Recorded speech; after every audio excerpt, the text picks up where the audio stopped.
Welcome to NARPM Radio, your source for property management practices and ideas to help your career, delivered to fit your busy schedule. NARPM Radio. Get tuned in.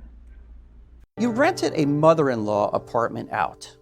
A lease is in place, and now code enforcement says it's illegal and must be vacated in 10 days. Does this happen? Yes, it does. My name is Harry Heist, and I'm the founding partner of Heist, Weiss & Wolk, the property manager's partner. Sometimes the property manager is asked to rent out a unit that may or may not be legal. What should make you suspicious? Shared water, shared electric, the size of the unit, the location of the unit, might be above the garage, it might be behind that garage door.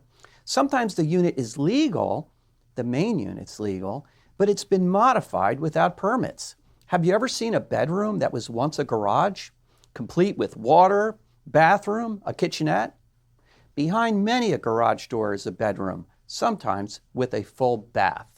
These may or may not be legal units or alterations. The owner says it's been like this forever. It's grandfathered in. You can have an illegal unit for years.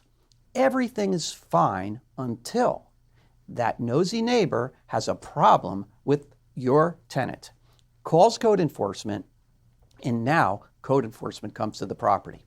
What problems do you have? Well, you have a couple.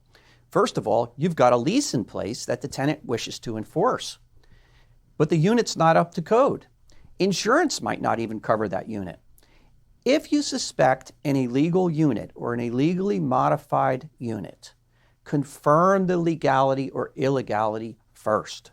Don't believe the owner. Don't believe the grandfathered in story. Don't believe anything. Confirm. Maybe it is a legal duplex. Maybe the owner honestly believes it's legal.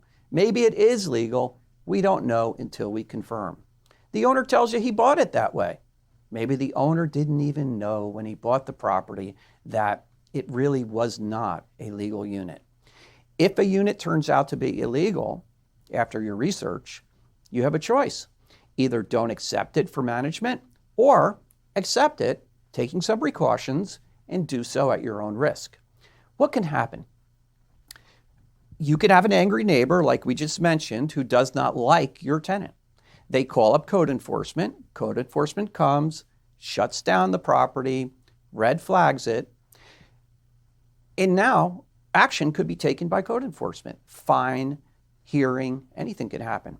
You could have a fire in that unit due to an unlicensed alteration or the fact that it is an illegal unit. Rest assured, the insurance company will deny coverage if the insurance company, and they do, finds out that it's an illegal unit or unpermitted alterations have been made. So let's go back. You rented an illegal unit. You're watching this video and you realize that maybe you do have an illegal unit or an unpermitted alteration. How do you get the tenant out? It's a big problem. How do you tell the tenant they can't use that bedroom anymore? How do you tell the tenant that they have to vacate because the unit's illegal?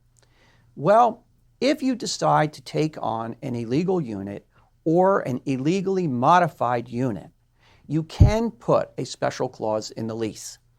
What this lease does, it has the tenant acknowledge that the unit might not be legal. It has the tenant acknowledge that the modification to the unit, for instance, the garage bedroom, might not be legal. The tenant acknowledges and agrees in the lease that this lease could potentially be terminated.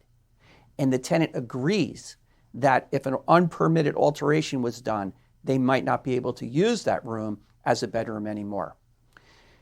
Managing an illegal or illegally modified unit is a risk. Some people will take that risk, others will choose not to. Decide how much risk you're willing to take and understand and believe that things can and do go wrong. Ask the hard questions before taking on a unit. Find out the story, the background, the history of the unit. After you find that out, then you'll decide what course of action you're going to take. Successful property managers research hard. They make no assumptions whatsoever. If you have any questions about this topic or any other topic that we discuss, please feel free to email us at info@evict.com. Thanks for listening to NARPM Radio. For more details on today's subject, refer to the show notes or visit narpm.org. Subscribe to NARPM Radio through iTunes or Podbean and get alerted to new recordings. We'll see you next time on NARPM Radio.